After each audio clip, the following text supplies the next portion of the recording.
मित्रों, आज हम बातचीत करते हैं कर्म में, ध्यान में और होश में। इन तीनों में क्या अंतर है और कितना अंतर है। बाहरी रूप से, बहिर्मुखी रूप से और भीतर के आंतरिक अंतर्मुखी रूप से तीनों में क्या क्या भेद है। कर्म, ध्यान और होश, इसको शब्द, ज्ञान और अनुभव की व्याख्या अर्थात भावार्थ के तल पर हम समझने का प्रयास करते हैं। कर्म एक क्रिया है जो पूर्ण रूप से बाहरी, बहिर्मुखी संसार और बाजार की घटना है।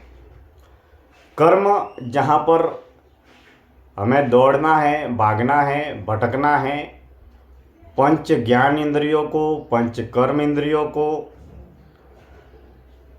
मन को, वाणी को और देह को मन, वचन, कर्म से बाहरी, बहिर्मुखी दिशाओं में सक्रिय रखना है। अर्थात कर्म में हमारे मन की भी गति होती है या रूपांतरण होता है, वाणी के माध्यम से शब्दों की गति होती है या रूपांतरण होता है, और देह के जरिए कर्म अर्थात क्रिया घटित होती है। यानी कि कर्म पूर्ण रूप से बाहरी, बहिर्मुखी, बाजारू घटना है, जहाँ पर हम घर के, परिवार के, समाज के, संसार के, बाजार के, दुकान के, ऑफिस के सारे कर्म सुबह से लेकर शाम तक हम करते रहते हैं। हम बोलते हैं, लिखते हैं, पढ़ते हैं, देखते हैं, सुनते हैं, मोबाइल चलाते हैं, टीवी चलाते हैं, अखबार पढ़ते हैं, किताब पढ़ते हैं, लोगों से मिलने जाते हैं, लोगों से बातचीत करते हैं, ग्राहकों से मिलते हैं, व्यापारियों से मिलते हैं, दुकानदारों से मिलते हैं, खेती करते हैं, या जो भी जिस तरीके के घर के, परिवार के कार्य, जो भी कार्य है वह पूर्ण रूप से बाहरी, बहिर्मुखी है।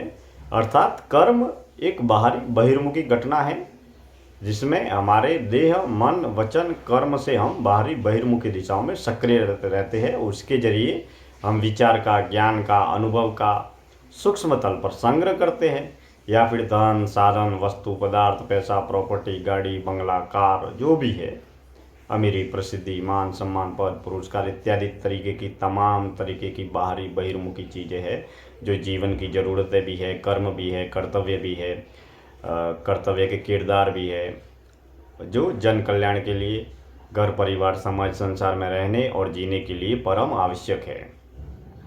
तो कर्म एक बाहरी, बहिर्मुखी घटना है। इस तल को हमें विशेष रूप से समझना होगा। अगर हमें धन कमाना है, नाम कमाना है, घर, परिवार, समाज, संसार में मान, सम्मान, पद, प्रतिष्ठा को प्राप्त करना है, सेवा के कार्य करने हैं, जन कल्याण के कार्य करने हैं, तो हमें कर्म योग का पालन करना होगा।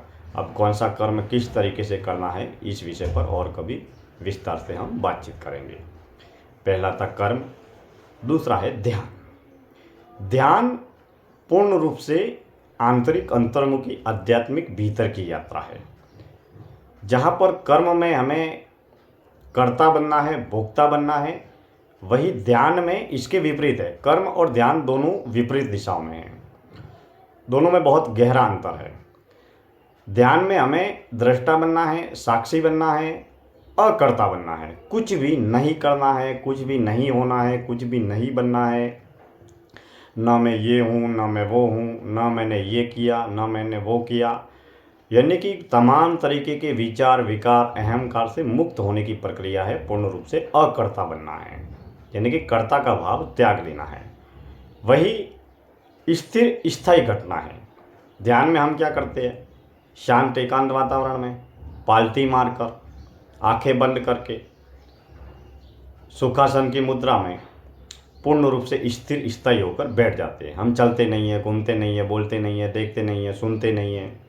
पूर्ण रूप से घंटे, आधे घंटे, 2 घंटे, 3 घंटे, जितनी भी साधक की ध्यान करने की जो भी अवस्था है, अभ्यास है, या जितनी भी उसकी आसन सिद्धि है, उसके अनुरूप साधक पूर्ण रूप से ध्यान में स्थिर स्थायी होकर बैठ जाता है और ध्यान के जरिए वह भीतर की यात्रा करता है। ध्यान की जिस किसी भी विधि से साधक ध्यान करता है, श्वासों के माध्यम से, मंत्र के माध्यम से, शरीर की संवेदनाओं के माध्यम से, या अलग अलग चक्र है वहाँ पर ध्यान केंद्रित करके, जो भी जिस तरीके की ध्यान की विधियाँ है, इसमें स्थिर स्थायी बैठे रहते हैं और कुछ भी नहीं करते हैं। तो ध्यान आंतरिक अंतर्मुखी आध्यात्मिक यात्रा है। ध्यान के जरिए हम भीतर की यात्रा करते हैं। कर्म में हम गति करते हैं, प्रगति करते हैं, रूपांतरण होता है, लेकिन ध्यान एक स्थिर स्थायी अवस्था है जहाँ न कुछ करना है, न कुछ होना है, न कुछ बनना है। जहाँ पर पंच ज्ञान इंद्रियों को, आँखों को, कानों को, जितनी भी पंच ज्ञान इंद्रियाँ है, पंच कर्म इंद्रियाँ है, उनको आंतरिक अंतर्मुखी दिशाओं में मोड़ना है, भीतर के तल पर उनको जोड़ना है। तो कर्म में और ध्यान में बहुत बड़ा गहरा अंतर है। अब हम मौन रहकर, ध्यान करके, शांत एकांत वातावरण में रहकर, जीकर हम अपने जीवन को मन के तल पर, देह के तल पर, विकार के तल पर, अहंकार के तल पर काफ़ी बारीकी से समझ सकते हैं। अगर हमें खुद को समझना है तो हमें ध्यान करना होगा। आत्मा से परमात्मा तक का अनंत का सफ़र तय करना है तो हमें ध्यान में डूबना होगा, ध्यान की गहराई में जाना होगा। ध्यान के माध्यम से साधक के अलग अलग अनुभव बदलते चले जाते हैं और अनुभव बढ़ते चले जाते हैं। अर्थात हम कर्म करते हैं तो हम धन, साधन, वस्तु, पदार्थवादी जो जगत है, मटेरियल वर्ल्ड है, उसको प्राप्त कर सकते हैं, लेकिन ध्यान में हासिल कुछ नहीं होता है। और जो भी हासिल होता है उसे प्रदर्शित या परिभाषित या प्रकाशित नहीं किया जा सकता, उसे केवल अनुभव के तल पर बोला जा सकता है। तो ध्यान एक अनंत यात्रा है। अगर हमें सांसारिक बाजारू उपलब्धियाँ प्राप्त करनी है, धन को प्राप्त करना है, तो हमें कर्म करना होगा। लेकिन अगर हमें खुद के जीवन को समझना है तो हमें ध्यान करना होगा। ध्यान सबसे बड़ा धन है, जिसको प्राप्त करने के बाद में हमें ये समझ में आता है कि जीवन में धन की, जीवन की, संसार की कितनी क्या अहमियत है, किसकी कितनी ज़रूरत है, और उसमें किस तरीके से संतुलन और अनुशासन बनाए रखना है। पहला था कर्म, दूसरा था ध्यान। अब तीसरा समझते हैं होश को। होश अर्थात हम जो कर रहे हैं, लिख रहे हैं, पढ़ रहे हैं, बोल रहे हैं, होश एक पहरेदार है। हम घर के, परिवार के, समाज के, संसार के सारे कार्य करते हुए हम होश में रह सकते हैं, जी सकते हैं। अब भले ही सांसारिक ग्रस्त जीवन में कोई भी साधक है, उसे घर, परिवार, समाज, संसार के सारे कार्य करने हैं, तो वह होश में रहकर कार्य कर सकता है। होश एक वर्तमान घटना है। हम जो भी कर रहे हैं, जो भी मेरे भीतर विचार आ रहे हैं, विकार आ रहे हैं, अहंकार आ रहे हैं, जो भी मैं देख रहा हूँ, पढ़ रहा हूँ, लिख रहा हूँ, बोल रहा हूँ, सोच रहा हूँ, मिल रहा हूँ, किसी के बोलने पर मेरे भीतर क्या घट रहा है, मेरे कुछ बोलने पर मेरे भीतर क्या घट रहा है। होश एक पहरेदार है, चौकीदार है। जैसे एक बंगला होता है या घर होता है, उसके बाद में बाहर चौकीदार लगा दिया। अब वो जो भी आते हैं, जाते हैं, उनको देखता है, उनका नाम क्या है, कहाँ से आना है, कहाँ जाना है, डायरी में एंट्री करना है, तो इत्यादि तरीके से होश हमारे बाहर से भीतर क्या जा रहा है, और बाहर से भीतर क्या जा रहा है, और भीतर से बाहर क्या आ रहा है या जा रहा है। जो भी पंच ज्ञान इंद्रियों के माध्यम से बाहर भीतर आ रहा है, जा रहा है, उसके प्रति जागरूक रहना, सजग रहना। न तो उसे स्वीकार करना है, न उसे अस्वीकार करना है, बस केवल जागरूक रहना है। अगर गुस्सा आ रहा है तो गुस्सा मेरे भीतर आ रहा है, बस जागरूक बने रहे। अगर काम वासना आ रही है तो काम वासना आ रही है, बस जागरूक बने रहना है। अगर राग, द्वेष, ईर्ष्या, जलन, नफरत, अहंकार का भाव आ रहा है तो बस अभी इस क्षण, इस पल मेरे भीतर अहंकार जन्म ले रहा है। अगर भीतर सेवा, दया, करुणा, त्याग का प्रबल भाव जन्म ले रहा है तो बस उसके प्रति जागरूक रहना है। यानी कि न तो विरोध करना है, न विद्रोह करना है, और न ही उसे स्वीकार करना है, न ही मोह, आसक्ति या आकर्षण रखना है।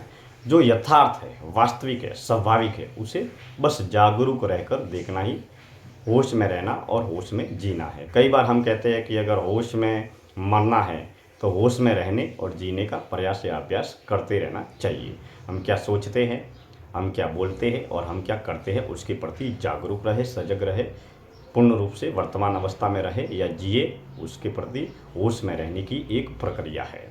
मित्रों, हम सांसारिक ग्रस्त जीवन में रहते हैं और जीते हैं।